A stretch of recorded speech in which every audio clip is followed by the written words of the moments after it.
మనకు స్వాతంత్రం వచ్చి 75 సంవత్సరాలు అయింది. మనము పాకిస్తాన్ తోటి ఎప్పటికీ బాధలు పడుతూనే ఉన్నాం. ఉగ్రవాదులతో వాళ్ళు పోషిస్తూనే ఉన్నారు.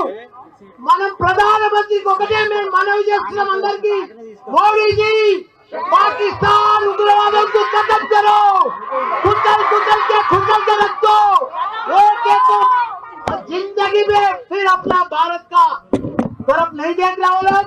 उग्रवादों को पूरा पाकिस्तान ప్రపంచంలో చిత్రపటంలోనే పాకిస్తాన్ కనిపిస్తుంది. నెక్స్ట్ మనం 75 సంవత్సరాల మంది బాధ పెడుతున్నారు.